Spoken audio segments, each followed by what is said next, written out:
కాలేజీలను కూటమి ప్రభుత్వం ప్రైవేటు భాగస్వామ్యానికి అప్పగించడాన్ని దళిత బోధనలు వ్యతిరేకించాలని దళిత హక్కుల పరిరక్షణ సమితి రాష్ట్ర అధ్యక్షుడు నీలమనేంద్ర అన్నారు. స్థానిక దళిత హక్కుల పరిరక్షణ కార్యాలయంలో నిరుపేద మాదిగ విద్యార్థిని కొమ్ము సమీక్షకు దళిత హక్కుల పరిరక్షణ సమితి రాష్ట్ర అధ్యక్షుడు నీలమనేంద్ర 30,000 రూపాయల ఆత్మీయ సాయం అందజేశారు. ఈ కార్యక్రమంలో కొమ్ము సమీక్ష తల్లిదండ్రులతో పాటు మాల మహానాడు అధ్యక్షుడు దారా అంజయ్య, కాకుమాను రవి, పట్రా బంగారం తదితరులు పాల్గొన్నారు.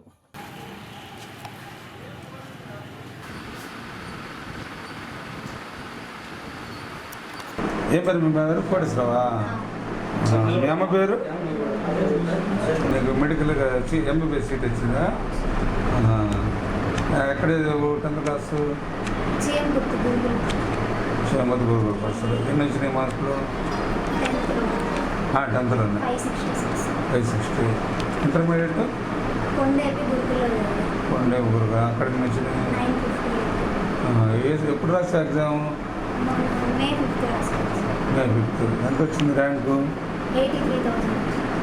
83,000 వచ్చింది. కాకినాడ ఎన్ని కాలేజీలు ఉన్నాయి మనకి?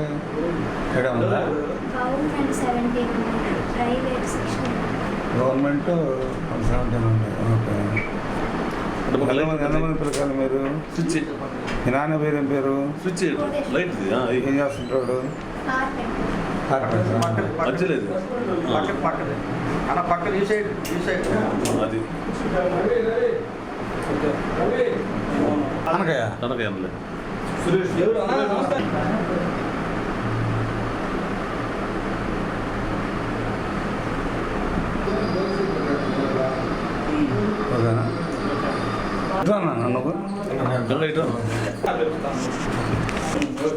ఓకే. కొమ్ము సమీక్ష అమ్మాయి టంగుటూరు, నాన్న పేరు కోటేశ్వరరావు. ఇల్లు ఈ అమ్మాయి సమీక్ష అనే అమ్మాయి 10th క్లాస్ దాకా చేంగుర్తి పాఠశాల గురుకుల పాఠశాల చదువుకుంది. అక్కడ 560 మార్కులతో పాస్ అయింది. ఫస్ట్ క్లాస్లో డిస్టింక్షన్లో పాస్ అయింది. తర్వాత మళ్ళీ ఇంటర్మీడియట్ కొండేపి గురుకుల పాఠశాలలో చదువుకుంది. 960 మార్కులతోటి పాస్ అయింది. తర్వాత ఇల్లు నాన్న కార్పెంటర్ పని చేసుకునే కూలీ కుటుంబం. తర్వాత ఈ అమ్మాయి 2 కూతుర్లు ఈయనకి కష్టపడి చదువుకుంది. ఇంటర్మీడియట్ బైపీసీ చదవటం వల్ల ఎంట్రన్స్ ఎగ్జామ్ రాసింది. అమ్మాయి అది చదువుకుంది కాబట్టి ఆ అమ్మాయికి గవర్నమెంట్ కాలేజీలో కాకినాడ రంగరాయ మెడికల్ వైద్య కళాశాలలో ఎంబీబీఎస్ సీటు కొట్టింది. ఆడ 22వ తారీఖు నుంచి నెల 22వ తారీఖు నుంచి క్లాసులు ప్రారంభమవుతాయి. నిర్భేద కుటుంబం. వీళ్ళు ఎస్సీ మాది కులానికి చెందినవారు. ఎవరైనా మాలైనా మాదికైనా కష్టపడి ఎస్సీలైనా ఎస్టీలైనా చదివే అంబేద్కర్ చెప్పినట్టు చదివే మనకి వజ్రాయుధం, చదివే మన భవిష్యత్తు నిర్ణయించేది. మన జాతకాలు రాతలు మార్చాలంటే, మన జాతకాలు మారాలంటే దేవుళ్ళు భక్తిగా కాకుండా చదువునే తల్లిదండ్రులు కూడా కష్టపడి పిల్లల్ని చదివించాలని చెప్పి ఈ విధంగా, ఎందుకంటే డాక్టర్ల కొడుకులు డాక్టర్లు కాలేకపోతున్నారు, కానీ ఒక నిరుపేద మాది కులంలో పుట్టిన ఈ అమ్మాయి సమీక్ష కష్టపడి చదువుకొని కృషితోటి అంబేద్కర్ కల్పించిన రిజర్వేషన్ ద్వారా కూడా ఈ అమ్మాయి మెడికల్ కాలేజీలో సీటు సంపాదించింది. MBBS seat. ₹1,00,00,000 ఇచ్చినా కానీ ఆ సీటు రాని పరిస్థితి ఈరోజు నెలకొంది. కాబట్టి ఈ సందర్భంగా మనం సమీక్షని అభినందిస్తున్నాము. అదేవిధంగా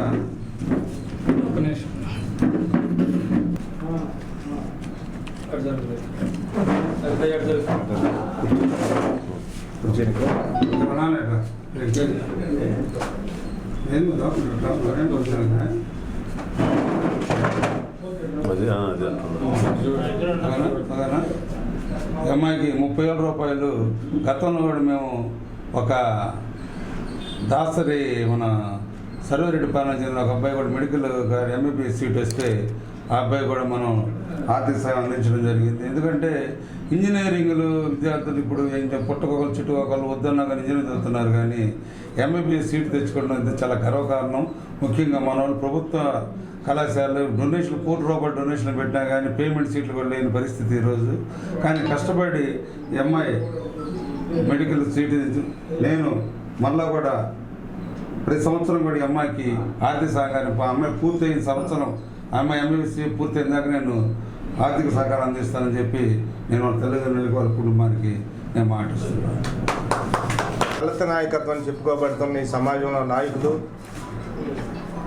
అవుట్ గోయింగ్ అనేది ఇంతవరకు లేదు, ఎప్పుడు కూడా ఇన్కమింగ్ తప్పితే రెండోది లేదు. కాబట్టి మరి ఈరోజు నాగేంద్రన్న పుట్టినరోజు సందర్భంగా మా కుమార్తె అయినటువంటి అమ్మాయికి 30,000 రూపాయలు ఆర్థిక సాయం చేయడం చాలా సంతోషం. అదేవిధంగా ఇలాంటి మనిషికి మంచి భవిష్యత్తు ఇవ్వాలని చెప్పి అంబేద్కర్ జ్యోతిరావు పూలే గారికి గుర్తు చేసుకుంటూ ఇలాంటి మహానుభావులు ఎందరో ఉండాలా. మరి అసలు నిజంగా ఈ సమాజంలో దళితులు అనేటువంటి నాయకత్వం మొత్తం కూడా కనీసం మనం కాదు మన కుటుంబాలు పక్కలకు కూడా సాయం చేయాలనే ఉద్దేశం ఉంది. కానీ ఇంతవరకు దళిత సెక్టర్లో పనిచేస్తున్న నాయకత్వం మొత్తం కూడా ఎప్పుడు కూడా ఎదురులకి ఏదైనా హెల్ప్ చేపించున్నది కానీ వాళ్ళు పర్సనల్గా వ్యక్తిగతంగా ఇవ్వడం అనేది అన్న అని చెప్పి సవినయంగా మనవి చేస్తూ జోహార్ బిఆర్ అంబేద్కర్.